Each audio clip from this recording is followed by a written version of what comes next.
काल सायंकाळच्या सुमारास सटाणा तालुक्यात अक्षरशः वादळी वाऱ्यासह झालेल्या लिंबू बोराच्या आकाराच्या गारांनी होत्याचं नव्हतं झालंय।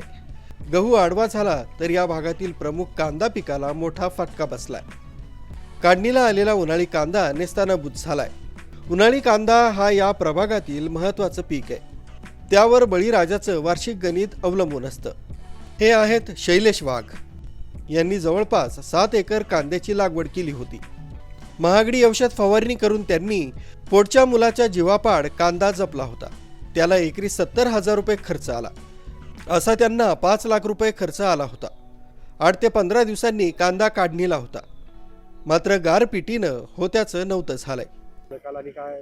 काल दिवसभर वातावरण या ठिकाणी पावसाचं झालं होतं, परंतु हवामान खात्याने सांगितलेलं होतं, परंतु अचानक जर बघितलं तर बागलाण तालुक्यामध्ये मोसम असेल, आरामखोऱ्यामध्ये असेल 5:30 पावणे 6च्या दरम्यान अतिशय मोठ्या प्रमाणावर गारपीट झाली। पण गारपीट जर बघितली तर 1-2 तास सारखी गारपीट चालली। त्यानंतर वादळी वारा आणि पाऊस इतका भयानक होता तर सटाणा नामपूर या शहरामध्ये वाहनं जर रस्त्यावर 5-5, 4-4, 3-3 फुटापर्यंत पाणी वाहत होतं।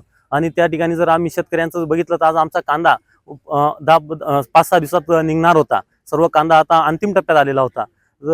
कांदा असेल, डाळिंब असेल, सर्व पिकांचं, कारण आमचा हा बागायत भाग आहे आणि या ठिकाणी सर्व शेतकऱ्यांचा तुम्ही बघितलं तर आमच्याकडे कोणतेही प्रकार बाजार भाव नव्हते, परंतु तरी शेतकऱ्यांनी पैसे उसनवार करून सावकारी कर्ज काढून या ठिकाणी कांदा तयार केलेला होता।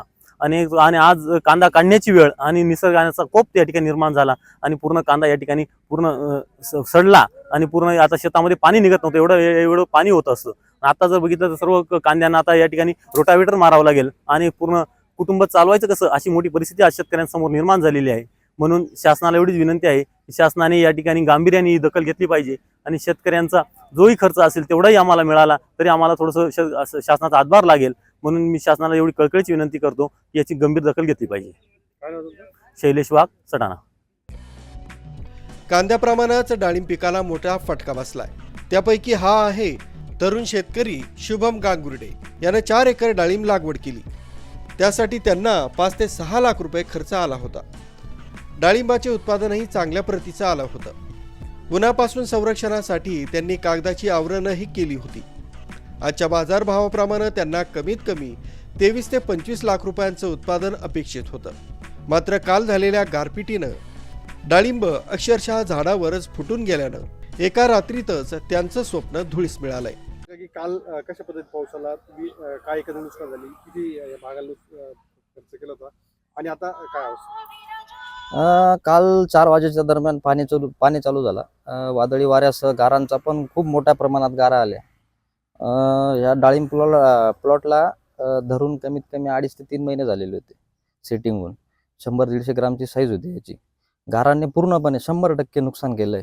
या आमच्या प्लॉटला स्टार्टअप पासून तर आतापर्यंत 4 एकरचा प्लॉट आहे। याला कमीत कमी 6-7 लाख रुपये खर्च आलेला आहे आतापर्यंत आणि याचं उत्पन्न होतं 20 ते 25 लाखाच्या दरम्यान कमीत कमी। त्याच्या पुढे जाऊही शकतं पण आम्ही कमीत कमी सांगतोय। तर हे पूर्णपणे 100% नुकसान झालंय। त्याच्यासह आमचं शेतात परत कांद्याचा पण माल होता, कांदे होते, कांद्याचं पण 100% नुकसान झालंय।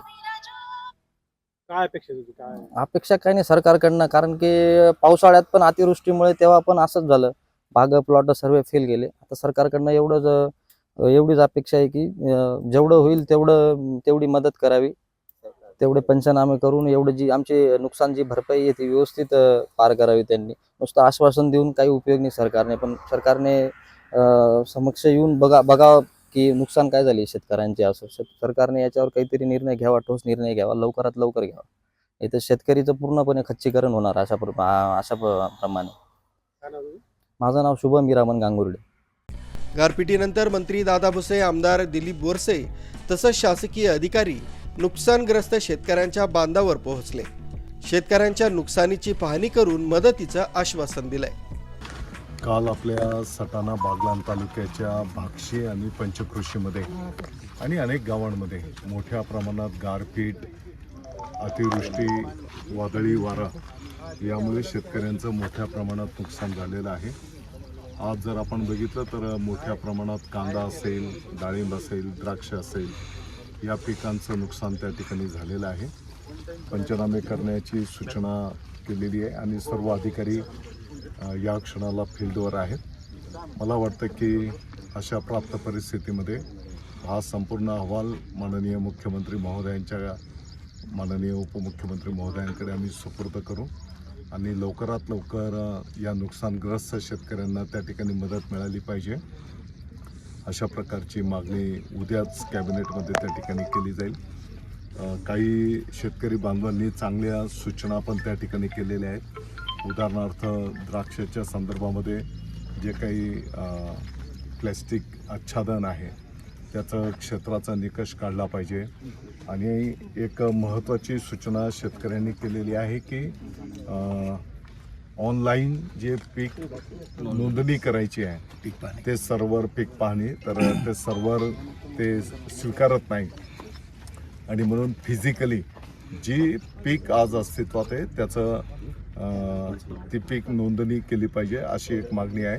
निश्चितपणे उद्याच्या कॅबिनेटमध्ये माननीय मुख्यमंत्री महोदय उपमुख्यमंत्री महोदयांच्या समोर या सर्व सूचना ठेवल्या जातील. गारपीट तसंच अवकाळी पावसानं अक्षरशः होत्याचं नव्हतं केल्यानं बळीराजा देशोधडीला लागलाय. आता मायबाप सरकारनं तातडीनं नुकसानीचे पंचनामे करून नुकसानग्रस्त शेतकऱ्यांच्या पाठीवर मदतीची थाप देऊन उभं करण्याची गरज आहे. न्यूज ब्युरो कसमध्ये अपडेट, मालेगाव.